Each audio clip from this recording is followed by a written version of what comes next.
Hello friends, welcome to Asmitha's Kitchen. இன்னைக்கு traditional item ஒன்னு பார்க்க போறோம். கோதுமை உப்புமா எப்படி செய்யறது அப்படினு பார்க்கறோம். சம்பா ரவை எப்படி செய்யறதுன்னு பார்க்கறோம். சோ நான் எப்போ காமிக்கிறேன் 200 ml சுட்டி அதுல வந்து 1.5 சுட்டி எடுத்துர்க்கேன்.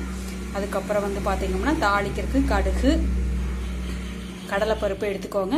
சோ அதுக்கு அப்புறம் பாத்தீங்க அப்படினா வெங்காயம் சின்ன வெங்காயம் வேணாலும் எடுத்துக்கலாம் இல்ல பெரிய வெங்காயனால பொடி பொடியா நறுக்கி எடுத்துக்கலாம். வெங்காயம் எவ்வளவு வேணாலும் எடுத்துக்கலாம். நான் ஒரு வெங்காயம் பெரிய வெங்காயம் ஒரு வெங்காயம் எடுத்து பொடியா நறுக்கி வச்சிருக்கேன். சின்ன வெங்காயம் இப்ப லாக் அவுட் பீரியட் அப்படிங்கனால சின்ன வெங்காயம் என்கிட்ட கம்மி ஆயிடுச்சுங்கறனால நான் அதுக்கு தகுந்த மாதிரி பெரிய வெங்காயம் எடுத்துக்கிட்டேன். சோ அதுக்கு அப்புறம் வந்து இஞ்சி வந்து நல்லா பொடியா நறுக்கி தட்டி வெச்சுக்கோங்க.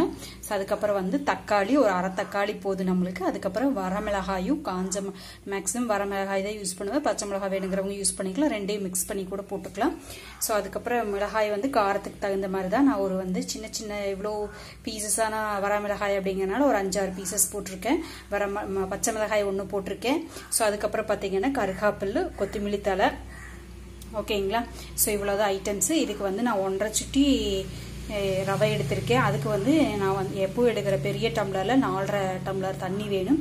சோ உங்களுக்கு ஃபாஸ்டா உப்புமா 10 மினிட்ஸ்ல ரெடி ஆகணும் அப்படினா இதெல்லாம் கட் பண்ணி வைக்கிறப்பவே என்ன பண்ணிருங்க. சோ ஒரு அடுப்புல வந்து உங்களுக்கு 4.5 டம்ளர் தண்ணி ஊத்தி வேக வச்சுக்கோங்க. ஓகேங்களா. சோ அதுக்கு அப்புறம் நம்ம ஃபர்தரா ப்ரோசீட் பண்ணிக்கலாம். இப்போ வேணுங்கிற ஐட்டம்ஸ் எல்லாம் பார்த்தாச்சு இல்லீங்களா. இத எப்படி செய்யறதுன்னு பார்க்கலாம். ரொம்ப டேஸ்டியா இருக்கு.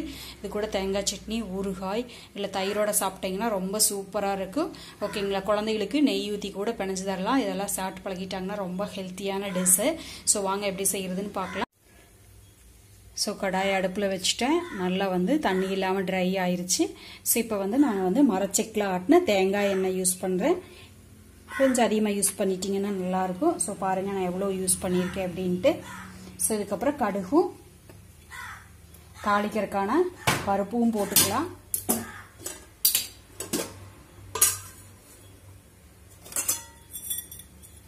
ஓகே கடுகு தாளிக்கிற பருப்பு போட்டிருக்கேன். சோ நல்லா பொரிஞ்சு வரட்டும். சோ பாருங்க இதுல வந்து உங்களுக்கு தக்காளி போட்டிருக்கேன், வெங்காயம் போட்டிருக்கேன், இஞ்சி எல்லாமே போட்டு வணக்கிட்டேன்.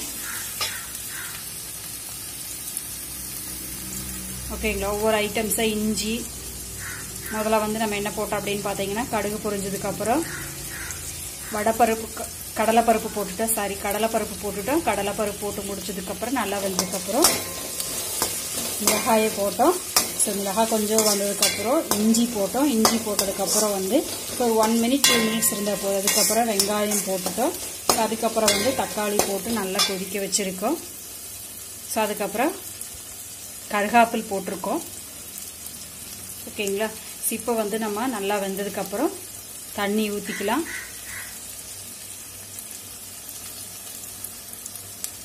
தண்ணி பாருங்க தண்ணி நல்லா கொதிச்சிருச்சு. இந்த தண்ணியை எடுத்து நம்ம ஊத்திக்கலாம். இப்ப பாருங்க இங்கேயும் நல்லா நம்மளுக்கு வந்து வெங்காயம் எல்லாம் ரெடி ஆயிருச்சு. ஓகேங்களா. இதுலயே விட்டு நீங்க தண்ணி இதுலயே 4 டம்ளர் விட்டு வேக வச்சாலும் சரி கொதிக்க விட்டாலும் சரி நல்லா கொதி வரணும்.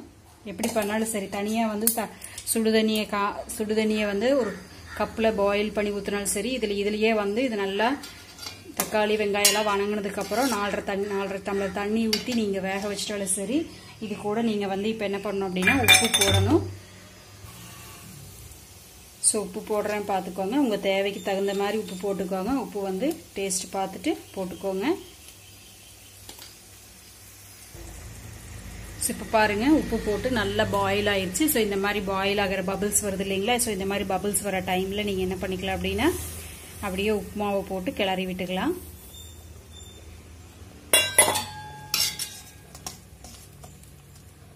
ஓகேங்களா. ஸோ இது அப்படியே வந்து நம்ம வந்து ஒரு 2 மினிட்ஸ் க்ளோஸ் பண்ணி வச்சோம் அப்படின்னா ஃபுல்லா நம்மளுக்கு பாயில் ஆயிரும்.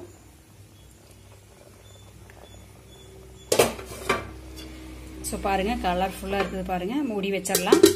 ஒரு 2 மினிட்ஸ் கழிச்சு எடுத்து பார்க்கலாம்.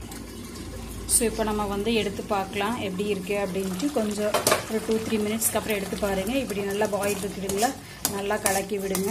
நல்லா கொஞ்சம் ட்ரை ஆகணும். ஸோ பாருங்க எவ்வளோ கலர்ஃபுல்லா உப்புமா ரெடி ஆயிட்டு இருக்குன்னு. இந்த தண்ணி நல்லா சுண்டணும். அப்போ உப்புமாவும் உங்களுக்கு நல்லா ரவையும் நல்லா வெந்துடும். ஓகேங்களா. சம்பா ரவை ரொம்ப உடலுக்கு நல்லது. ஸோ இன்னும் கொஞ்ச நேரம் மூடி வைக்கலாம். ஸோ நம்ம இப்போ எடுத்து பார்க்கலாம் எப்படி இருக்குது அப்படின்ட்டு. ஸோ பாருங்கள், இப்போ சிம்மில் வச்சுக்கோங்க. ஓகேங்களா, கிளறி விடுங்க. நல்லா ட்ரை ஆயிடுச்சு. இப்போ ரெடி ஆயிடுச்சு. ஓகேங்களா, இன்னும் கொஞ்சம் கொலகலாக நிற்கிற மாதிரி இருந்துச்சுன்னா ஒரு 2 நிமிஷம் நல்லா அடியை ஃபுல்லாக கிளறி விட்டு நீங்கள் என்ன பண்ணுறீங்க அப்படின்னா அதை எடுத்து வச்சுக்கோங்க. அடி பிடிக்காமல் இருக்கணும். ஓகேங்களா, இப்போ சிம்மில் வச்சு ஒரு 2 மினிட்ஸ் விடுங்க, மூடி வைங்க. ஸோ பாருங்கள், இப்போ நல்லா ட்ரை ஆயிடுச்சு, அடி பிடிக்காமல். இப்போ எடுத்து ஹாட் பேக்கில் போட்டு வச்சிட்டிங்க அப்படின்னா சுட சுட சாப்பிட்டுக்கலாம். சுட சுட சாப்பிட்றதா ரொம்ப நல்லது.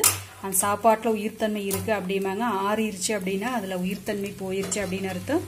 ஓகேங்களா, இப்போ எடுத்து நம்ம போட்டுக்கலாம். பாருங்கள், உப்புமா ரெடி ஆயிடுச்சு. இதோட நம்ம என்ன பண்ணலாம் அப்படின்னா கொத்தமல்லி தழையை போட்டு மூடி வச்சிடலாம். அதுக்கப்புறம் நீங்கள் வந்து சாப்பிடும்போது ஒரு கிளறி விட்டிங்கன்னா கொத்தமல்லி தழை மிக்ஸ் ஆயிரும், சாப்பிட்டுக்கலாம். இப்போ உப்புமா ரெடி ஆயிடுச்சு. செஞ்சு பார்த்துட்டு கமெண்ட் பண்ணுங்கள். தேங்க்யூ ஃபார் வாட்சிங்.